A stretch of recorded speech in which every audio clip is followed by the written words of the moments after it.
दोस्तों, जंगल का नाम सुनते ही हमारे जहन में एक ऐसी जगह की तस्वीर उभरती है जहां हर तरफ सिर्फ घना अंधेरा, डरावनी सरसराहटें और खूंखार जानवरों की घात लगाई निगाहें हों।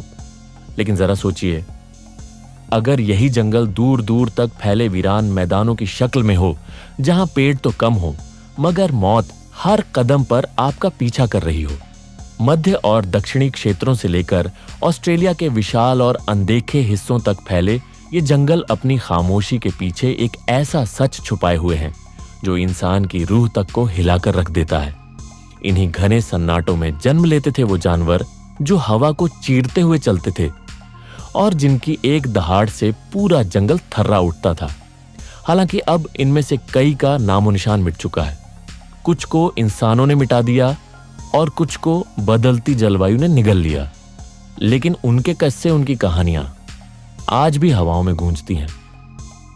तो आइए, आज की इस वीडियो में हम आपको ले चलते हैं उन रहस्यमयी और खतरनाक जानवरों की दुनिया में जिनके पंजों की गूंज कभी ऑस्ट्रेलिया और अफ्रीका की जमीन को थर्रा देती थी। क्वीन खाना। क्वीन खाना नाम भले ही कुछ अलग सा लगे, लेकिन जब इसकी हकीकत सामने आती है तो रोंगटे खड़े हो जाते हैं। दोस्तों, ये कोई आम मगरमच्छ नहीं था, क्योंकि ये पानी में पड़े पड़े सुस्त नहीं रहता था। ये जमीन पर घोड़े की तरह दौड़ता था। सोचो, एक मगरमच्छ जो दौड़ सकता है, और ऐसे नहीं कि बस हिलडुल ले, ये 30 किलोमीटर प्रति घंटे से भी ज्यादा की स्पीड में दौड़ता था। मतलब इंसान के लिए बचना लगभग नामुमकिन था। करीब 40,000 साल पहले ऑस्ट्रेलिया में ये मगरमच्छ खुलेआम घूमता था और उसी वक्त इंसान पहली बार ऑस्ट्रेलिया पहुंचे थे। तो अब जरा सोच के देखो, इंसान वहां नई नई जमीन तलाश रहा है, जंगलों में घूम रहा है, और झाड़ियों के पीछे से अचानक एक मगरमच्छ घोड़े जैसी रफ्तार में दौड़ता हुआ निकले। क्या हालत हुई होगी। वैज्ञानिकों ने जब इसकी हड्डियां देखी तो पता चला कि इसके पैरों में पंजे नहीं बल्कि खुर थे, जैसे किसी हिरण या घोड़े के होते हैं। इससे यह अंदाजा लगाया गया कि यह शिकार के पीछे दौड़कर उसे पकड़ता था, और अगर इंसान इसके सामने आया होता तो बस चंद सेकंड्स में उसका काम तमाम। इसकी लंबाई भी 15 से 20 फीट तक होती थी। सोचो, इतना लंबा शिकारी और ऊपर से फुर्तीला भी।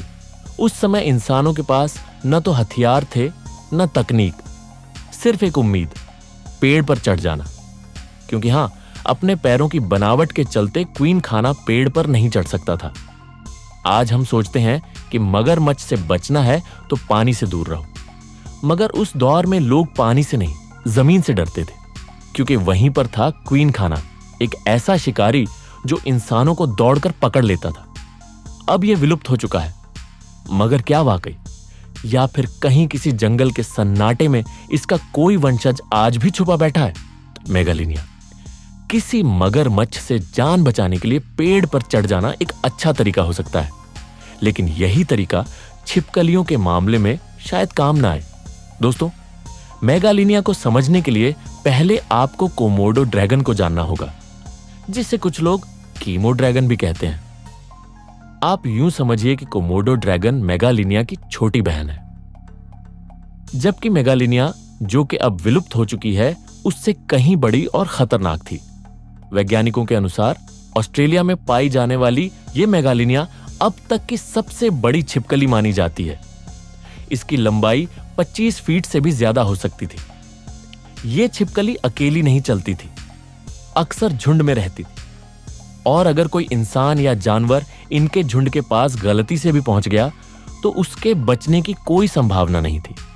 मेगालिनिया के पंजे बहुत चौड़े और नुकीले होते थे, कुछ हद तक बिल्ली के नाखून जैसे, लेकिन कहीं ज्यादा मजबूत। इससे यह भी माना जाता है कि यह पेड़ों पर चढ़ने में सक्षम रही होगी, खासकर जब यह छोटी होती थी। हालांकि एक बड़ी और भारी मेगालिनिया, जिसका वजन 1 से 3,000 किलो तक हो सकता था, शायद पेड़ों पर नहीं चढ़ पाती थी। ठीक वैसे ही जैसे कोमोडो ड्रैगन जब तक छोटा होता है पेड़ पर चढ़ जाता है, लेकिन बड़ा होने पर उसका वजन उसे ऐसा करने नहीं देता। मेगालिनिया की खोपड़ी की बनावट यह इशारा करती है कि शायद इसके पास जहर की ग्रंथियां भी होती थीं, जैसे सांपों में होती हैं। यानी अगर इतनी बड़ी छिपकली जहर से भरे दांत लेकर आपके सामने खड़ी हो जाए तो उसके सामने इंसान बहुत छोटा और बेबस लगता है। ऐसे में उन पहले इंसानों की हिम्मत को सलाम करना चाहिए जिन्होंने ऑस्ट्रेलिया को अपना घर बनाया, एक ऐसी जमीन जहां कभी ऐसी छिपकली भी रहा करती थी जो किसी भी शिकारी से कम नहीं थी। डाइप्रोटोडोन। दोस्तों, ऑस्ट्रेलिया एक ऐसी धरती है जहां के जीव जंतुओं की दुनिया बाकी दुनिया से बिल्कुल अलग है। यहाँ ऐसे स्तनधारी जीव पाए जाते हैं जिनकी थैली में उनके बच्चे पलते हैं। इन्हें हम मार्सुपियल कहते हैं। आमतौर पर ये जीव मासूम माने जाते हैं। आज का कंगारू तो शांत स्वभाव का है, लेकिन क्या आप जानते हैं हजारों साल पहले इसी धरती पर एक ऐसा जीव हुआ करता था जो दिखने में भले ही मासूम लगता था, लेकिन असल में वो किसी राक्षस से कम नहीं था। हम बात कर रहे हैं डाइप्रोटोडोन की, एक विशालकाय मार्सुपियल जो कभी ऑस्ट्रेलिया का राजा हुआ करता था। कहा जाता है कि इसका आकार किसी हाथी जितना बड़ा था और ये लगभग 50,000 साल पहले इस धरती से लुप्त हो गया।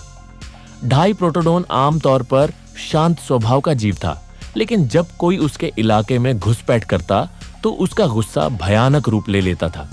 इसके जबड़े की ताकत इतनी जबरदस्त थी कि वैज्ञानिक मानते हैं इसकी बाइट फोर्स 10,000 PSI से भी ज्यादा हो सकती थी। यानी ये सिर्फ घास पात ही नहीं बल्कि मोटी से मोटी हड्डियों को भी चबा सकता था। इसके अवशेष ज्यादातर जल स्रोतों के पास मिले हैं, जिससे यह भी अनुमान लगाया जाता है कि यह जीव पानी और कीचड़ में रहना पसंद करता था, बिल्कुल आज के हिप्पोपोटामस की तरह। अब जरा सोचिए, अगर कोई इंसान पानी की तलाश में उस जगह पहुंच जाता तो उसका सामना एक ऐसे दैत्य से होता जो उसे जिंदा निगल सकता था। ऐसे इलाके में जहां डाइप्रोटोडोन रहा करता था, वहां इंसानों के लिए जिंदा लौटना लगभग नामुमकिन था।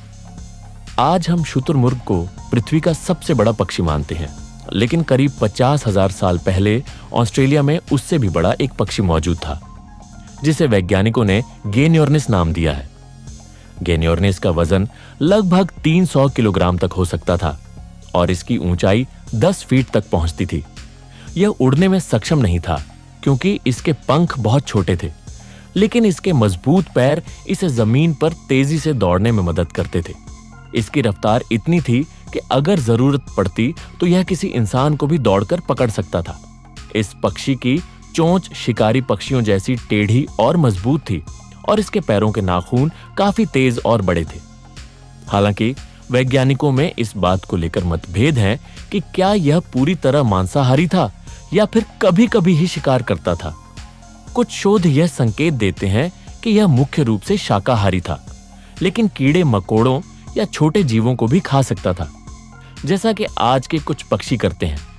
गेनियोर्निस के जीवाश्म ऑस्ट्रेलिया के उन क्षेत्रों में पाए गए हैं जहां आज बड़ी संख्या में लोग रहते हैं। इसका मतलब यह भी हो सकता है कि अगर यह पक्षी आज भी जीवित होता तो इंसानों और इसके बीच सीधा संपर्क या संघर्ष हो सकता था।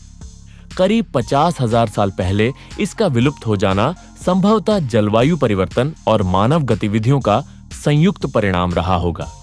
समय ने सब कुछ बदल दिया, धरती को, जीवन को और हमारे अस्तित्व को भी। और यही हमें सोचने पर मजबूर करता है, क्या हम भी कभी ऐसे ही खो जाएंगे? तो दोस्तों, ये आपको ये वीडियो कैसा लगा? क्या इसने आपके दिल को छुआ? कमेंट में जरूर बताइए। चैनल को सब्सक्राइब करना और वीडियो को लाइक करना मत भूलिए, क्योंकि मैं आगे भी आपके लिए ऐसे ही रहस्यमय और दिल को छू जाने वाले वीडियो लाता रहूंगा। Thanks for watching. और याद रखिए, समय सबसे बड़ा रहस्य है।